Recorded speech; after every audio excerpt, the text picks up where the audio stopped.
নমস্কার, high news আপনাদের সকলকে স্বাগত। আপনারা দেখছেন নিউজ টুডে। প্রকাশিত এই বছরের উচ্চ মাধ্যমিকের ফলাফল বুধবার দুপুর 1টায় সাংবাদিক সম্মেলনের মাধ্যমে ঘোষণা করা হলো পরীক্ষার রেজাল্ট। ফল ঘোষণা করলেন উচ্চ মাধ্যমিক শিক্ষা সংসদের সভাপতি চিরঞ্জীব ভট্টাচার্য।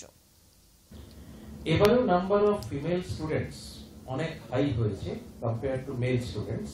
মেল হচ্ছে 44, ফিমেল হচ্ছে 56। এটা অবশ্যই রাজ্যের যে অনেকগুলো যেগুলো মানে ডিফারেন্ট যে সোশ্যাল ওয়েলফেয়ার স্কিম গুলো আছে, কন্যাশ্রী, যুবশ্রী সহ যে ডিফারেন্ট সোশ্যাল ওয়েলফেয়ার স্কিম, তার একটা সুফল বলেই আমরা সেটা মনে করি। পাস পার্সেন্টেজ হচ্ছে 90%, মানে প্রতি 100 জন যদি পরীক্ষার্থী হয় তার মধ্যে মোটামুটি ভাবে অন এন অ্যাভারেজ 44 জন হচ্ছে মেল আর 56 জন হচ্ছে ফিমেল। সব থেকে হাইস্ট পাস পার্সেন্টেজ হচ্ছে পূর্ব মেদিনীপুর, তাতে হচ্ছে 95.77। তারপরে দক্ষিণ 24 পরগনা 92.87, নাম্বার 3 তে হচ্ছে পশ্চিম মেদিনীপুর। রাজ্যে এবছরের উচ্চ মাধ্যমিকে মেধা তালিকায় প্রথম স্থান অধিকার করলেন আলিপুরদুয়ারের অভিক দাস। উচ্চ মাধ্যমিকে তার প্রাপ্ত নম্বর 496।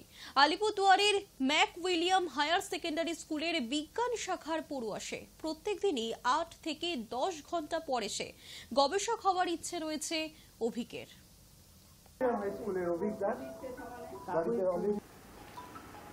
দেখতে পাচ্ছি নির্দিষ্ট ঘড়ি ধরে পড়তাম না, তবে মোটামুটি সারাদিনই আমার বই নিয়ে আমার কাটতো, পড়াশোনা নিয়েই কাটতো। সত্যি ইচ্ছে অ্যাস্ট্রোফিজিক্স নিয়ে রিসার্চ করে গবেষণা করা। আমার টার্গেট হচ্ছে আইআইএসসি ব্যাঙ্গালোর, ভারতের যে নাম্বার 1 গবেষণা প্রতিষ্ঠান, সেখানে অ্যাডমিশন হওয়া। এছাড়া আমার 2 নম্বর টার্গেট হচ্ছে আইজার কলকাতা। কোর্টে চাকরি বাতিলে স্থগিতাদেশ নিয়ে তৃণমূল নেত্রী মমতা বন্দ্যোপাধ্যায়ের মন্তব্য, বিজেপি চাকরি খেকো বাঘ। 26,000 ছেলে মেয়ের চাকরি খেয়ে নিয়েছে, বেতন ফেরত দিতে বলল। মিছিলেও মন পড়েছিল সুপ্রিম কোর্টে, রায় শুনে মনটা স্নিগ্ধ হলো। মানুষ খেকো বাঘের নাম শুনেছেন, চাকরি খেকো বাঘের নাম শুনেছেন? এরা হচ্ছে চাকরি খেকো বাঘ। 26,000 ছেলে মেয়ের চাকরি খেয়ে নিল, নিয়ে বলল যাও তোমাদের চাকরি বন্ধ, আর তোমাদের 4 সপ্তাহের মধ্যে পুরো 12% ইন্টারেস্টে এতদিনে যা টাকা পেয়েছো সব ফেরত দিতে হবে। আমি সেদিন থেকেই বলেছিলাম ছাত্রছাত্রীদের, চিন্তা করবেন না বন্ধুরা, দেশে অনেক মানুষ আছে, আমরাও আছি, আমরা আপনাদের সাথে আছি, ভয় পাবেন না। বিশ্বাস করুন, আমি কালকে দুর্গাপুরে মিছিল করছিলাম, মিছিল করতে করতে মনটা পড়ে আছে, কারণ আমরা সুপ্রিম কোর্টে গেছি ওদের হয়ে কি রায় হয় সেটা দেখবার জন্য। যখন রায়টা শুনলাম না, আমার মনটা স্নিগ্ধ হয়ে গেল, আমার মনটা তৃপ্ত হয়ে গেল, আমার আত্মা শান্তি পেয়ে গেল, এবং আমি বললাম সত্যের জয় হবে। এইভাবে মানুষের মুখের গ্রাস যারা কেড়ে নেয় তারা দানব ছাড়া আর কিছু হতে পারে না।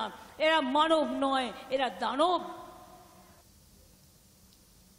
এসএসসি নিয়ে মুখ্যমন্ত্রীকে তীব্র কটাক্ষ সুকান্ত মজুমদারের। তৃণমূলের তো জয় না। প্রথম কথা হচ্ছে অবজারভেশনে কি বলেছেন প্রধান বিচারপতি, সিস্টেমিক ফ্রড। বাংলা কি হয়? প্রতিষ্ঠানগত চুরি। তো প্রাতিষ্ঠানিক চুরি যায় বাংলাতে। তো প্রাতিষ্ঠানিক চুরিটা কে করেছে? প্রতিষ্ঠানটা চালাচ্ছে কে? এসএসসির মাথাকে মুখ্যমন্ত্রী। এসএসসির কি আলাদা কোনো অস্তিত্ব আছে নাকি রাজ্য সরকার ছাড়া? তো রাজ্য সরকারের মাথা মুখ্যমন্ত্রী প্রাতিষ্ঠানিকভাবে চুরি করেছে, মানে মুখ্যমন্ত্রীর উপরে সুপ্রিম কোর্ট সিল মোহর দিয়ে দিল যে আমাদের মুখ্যমন্ত্রী প্রাতিষ্ঠানিক চোর। এতদিন পর্যন্ত বিজেপি চোর বলতো, এবার সুপ্রিম কোর্ট আমাদের মুখ্যমন্ত্রীকে ঘুর পথে প্রাতিষ্ঠানিক চোর এই সিলটা দিয়ে দিল। এখন থেকে মমতা বন্দ্যোপাধ্যায় সার্টিফাইড চোর। বুধবার স্ট্রংরুম পরিদর্শনে গিয়ে প্রশাসনের ভূমিকায় ক্ষোভ উগরে দিলেন উত্তর মালদার বিজেপি প্রার্থী খগেন মুর্মু। দুপুরে মালদা কলেজে ডিসিআরসি কেন্দ্রে যান তিনি। মালদা কলেজে হবিবপুর গাজল মালদা বিধানসভা কেন্দ্রের ইভিএম মেশিন রাত 12টার আগেই পৌঁছে গিয়েছে। দাবি প্রার্থীরা তারপরও রাত 12টা পর্যন্ত স্ট্রংরুম সিল করা হয়নি। ইভিএম বদলের চেষ্টার অভিযোগ তুলে সরব হয়েছেন খগেন মুর্মু। ফোনে জেলা শাসকের সঙ্গেও কথা বলেছেন তিনি। এখানকার যে আমাদের স্ট্রং রুম, রাত্রিতে 3টা বিধানসভা 43, 44 এবং 50, এই 3টা বিধানসভার পুরো ইভিএম এখানে আসার সত্ত্বেও রাত্রি 1-2টোর মধ্যে কমপ্লিট হয়ে গেছে। অথচ আমরা এখানে থাকলাম সারা রাত। আমার ইলেকশন এজেন্ট ছিলেন রামকৃষ্ণ সরকার, তিনি এখানে ছিলেন। আমি চলে গেছিলাম মাঝে, যখন যেহেতু দেরি হচ্ছে। ওরা সিল করলো না কেন? তার মানে ওপেন রেখে দিল। এখনো পর্যন্ত হচ্ছে বাকিগুলো আসছে। এখন হচ্ছে যে 12টা 12:30 বাজতে চললো, এখনো ইভিএম আসছে। তার মানে রাত্রি তো কোথায় ছিল ইভিএম? তার মানে এটা হচ্ছে ইভিএম চেঞ্জ করার একটা পলিসি আগের থেকে নিয়েছে ওরা, এটা ইন্টেনশনালি করছে। ইভিএম গুলো চেঞ্জ করার জন্য পরিকল্পনা নিয়েছে, তাতে হেরে যাচ্ছে, তাই এগুলো করছে। সকাল সকাল বাজার করতে বেরিয়ে পড়লেন হুগলি লোকসভা কেন্দ্রের তৃণমূল প্রার্থী রচনা বন্দ্যোপাধ্যায়। বুধবার হঠাৎই তাকে প্রচারের আগে চুচুড়া মল্লিক কাশিম হাট বাজারে বাজার করতে দেখা গেল। তার সঙ্গে ছিলেন চুচুড়ার বিধায়ক অসিত মজুমদার সহ হুগলি চুচুড়া পৌরসভার বিভিন্ন ওয়ার্ডের মহিলা জনপ্রতিনিধিগণ। বাজার করার সঙ্গে সঙ্গে জনসংযোগও সেরেছেন মানুষজনদের সঙ্গে। এই প্রসঙ্গে রচনা বন্দ্যোপাধ্যায় জানিয়েছেন, বাজার করতে তার ভালোই লাগে, যখনই সময় পান তখনই বাজার করেন। আমি বাড়িতেও করি, করতে ভালোবাসি। নিজের বাড়িতে যখন থাকি তখনও বাজারে যাই, তখনও বাজার করি। নিজের বাজারটা নিজে করতে ভালো লাগে। যখন পারি না তখন লোক করে, কিন্তু চেষ্টা করি নিজে যাওয়ার। ওটা আমার কাছে একটা রিলিফের জায়গা, আনন্দ লাগে করতে। সবজি কিনতে ভালো লাগে, ভালো লাগছে। সব জায়গায় যাচ্ছি, সব জায়গায় তো মানুষ জনসংযোগ করছেন এবং সবাই ভালোবাসছেন। সবাই প্রচুর ভালোবাসা, আশীর্বাদ পাচ্ছি, এটাই পরম পাওয়া। হুগলির পান্ডুয়ায় প্রচার সারলেন বিজেপি প্রার্থী লকেট চট্টোপাধ্যায়। হুট খোলা গাড়িতে জনসংযোগ প্রার্থীর। দেপাড়া ইলছোবা গ্রামে পুজো দিয়ে সেখানকার স্থানীয়দের সঙ্গে কথা বললেন তিনি। আর সেই সঙ্গেই নাচের তালে পা মেলাতেও দেখা গেল Locket চট্টোপাধ্যায়কে।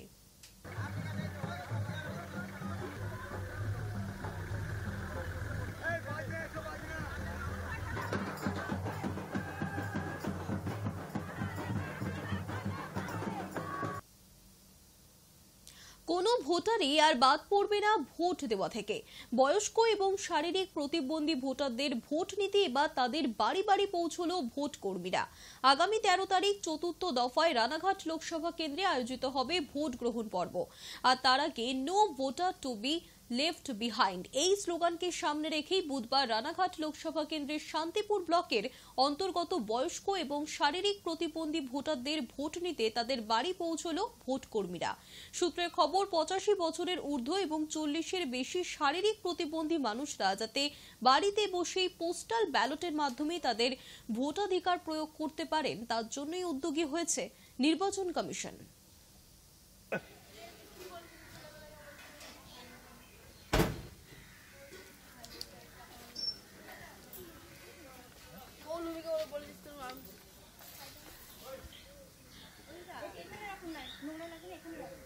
Voter to be left এই ক্যাপশনে যারা বাড়ি থেকে বেরিয়ে ভোট দিতে পারেন না, বিশেষ করে 85 বছরের থেকে বেশি বয়স্ক এবং 40% বেশি প্রতিবন্ধকতা নিয়ে যারা বাড়ি থেকে বেরিয়ে ভোট দিতে পারেন না, আমরা বুথ নিয়ে ভোট নিতে যাচ্ছি তার বাড়িতে। আমার সারা ব্লক এবং মিউনিসিপ্যালিটি জুড়ে 1238 জন এরকম মানুষ আছেন। একটা পোলিং টিম নিয়ে যাচ্ছেন। এই পোলিং টিমে থাকছেন দুজন পোলিং অফিসার, একজন মাইক্রো অবজারভার, একজন ভিডিওগ্রাফার এবং সেন্ট্রাল ফোর্সের হাফ সেকশন, মানে 4 জন জওয়ান, রাজ্য পুলিশের 1 বা 2 জন ফোর্স যাচ্ছেন সঙ্গে। হাওড়ার বাঁকড়ায় পঞ্চায়েত অফিসে গুলি চালানোর ঘটনায় এবার মূল অভিযুক্তকে গ্রেফতার করল পুলিশ। ধৃতের নাম শেখ সাজিদ। হাওড়া সিটি পুলিশের গোয়েন্দারা তাকে পাকড়াও করেছে বেঙ্গালুরু থেকে। সেখানে একটি হাসপাতালে চিকিৎসার জন্য সাজিদ গিয়েছিলেন বলে জানা যাচ্ছে। গত বৃহস্পতিবার দুপুরে মুখ ঢেকে বাঁকড়া 3 পঞ্চায়েত অফিসের মধ্যে ঢুকে পড়ে জনা তিনেক দুষ্কৃতী। তাদের হাতে আগ্নেয়াস্ত্র ছিল। পঞ্চায়েত অফিসের মধ্যেই গুলি চালায় তারা। সরাসরি গুলি না লাগলেও এই ঘটনায় পঞ্চায়েত প্রধানের বাবা সহ মোট 2 জন জখম হয়েছেন। পঞ্চায়েত প্রধানকে লক্ষ্য করেও গুলি চালানো হয়েছে। আর ঘটনার তদন্তে নেমে হাওড়া সিটি পুলিশ 2 ব্যক্তিকে গ্রেফতারও করেছে। শুক্রবার তাদের হাওড়া জেলা আদালতে হাজির করানো হলে মূল অভিযুক্ত হিসেবে উঠে আসে সাজিদের নাম। পুলিশ সূত্রে জানা যাচ্ছে ভিন রাজ্য থেকে দুষ্কৃতী ভাড়া করে ওই হামলা করানো হয়েছিল এবং সেটা ওই সাজিদই করেছেন। সাজিদ স্থানীয় বিধায়ক কল্যাণ ঘোষের ঘনিষ্ঠ বলে অভিযোগ করেছিলেন বিরোধীরা। আর এই ঘটনায় এখনো পর্যন্ত মোট 5 জনকে গ্রেফতার করেছে পুলিশ। তৃণমূল দল থেকে সাসপেন্ড করেছেন 3 তৃণমূল কর্মীকে।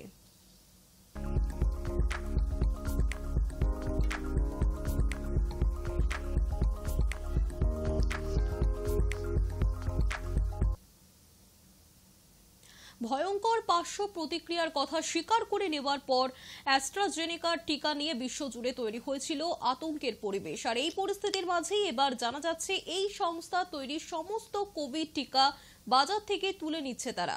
তালিকায় রয়েছে ভারতের কোভিশিল্ড ভ্যাকসিনও। গোটা বিশ্বের বাজার থেকে অ্যাস্ট্রাজেনেকা তৈরি কোভিশিল্ড বাজার থেকে তুলে নেওয়ার প্রক্রিয়া শুরু হয়েছে। যদিও সম্প্রতি করোনার টিকায় পার্শ্ব প্রতিক্রিয়ার কথা স্বীকার করলেও বাজার থেকে টিকা তুলে নেওয়ার পিছনে অন্য কারণ দেখানো হয়েছে অ্যাস্ট্রাজেনেকার তরফে। সংস্থা তরফে দাবি করা হচ্ছে বিশ্ব বাজারে বর্তমানে এর চাহিদা কমে যাওয়ায় সম্পূর্ণ বাণিজ্যিক কারণে বাজার থেকে তুলে নেওয়া হচ্ছে এই টিকা।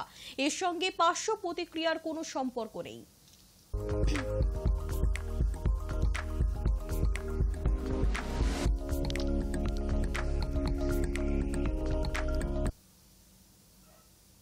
কর্মী সংকটের জেরে বিপাকে এয়ার ইন্ডিয়ার এক্সপ্রেস। মঙ্গলবার রাত থেকে বুধবার সকাল পর্যন্ত এয়ার ইন্ডিয়া এক্সপ্রেসের 70টিরও বেশি আন্তর্জাতিক এবং আন্তর্দেশীয় উড়ান বাতিল। আর যার জেরে সমস্যায় পড়তে হলো যাত্রীদের। সূত্রে খবর, এয়ার ইন্ডিয়ায় শতাধিক কেবিন ক্রু অসুস্থ হয়ে পড়েছেন। একসঙ্গে প্রায় 300 কর্মী আচমকাই ছুটি নিয়েছেন। সকলের মোবাইল ফোন বন্ধ। এয়ার ইন্ডিয়া কর্তৃপক্ষ তাদের সঙ্গে যোগাযোগ করারও চেষ্টা করেছেন, এমনটাই জানা যাচ্ছে। আর একসঙ্গে এত কর্মী আচমকাই ছুটি নেওয়ায় প্রভাব পড়েছে আন্তর্জাতিক এবং অভ্যন্তরীণ বিমান পরিষেবায়। কিন্তু কেন এমন পরিস্থিতি? টাটা গোষ্ঠী সংস্থাটি নতুন যে চাকরির শর্ত দেওয়া হয়েছে তার বিরুদ্ধে প্রতিবাদ শুরু হয়েছে। মনে করা হচ্ছে এদিনের গণ অসুস্থতার পেছনেও রয়েছে সেটাই কারণ।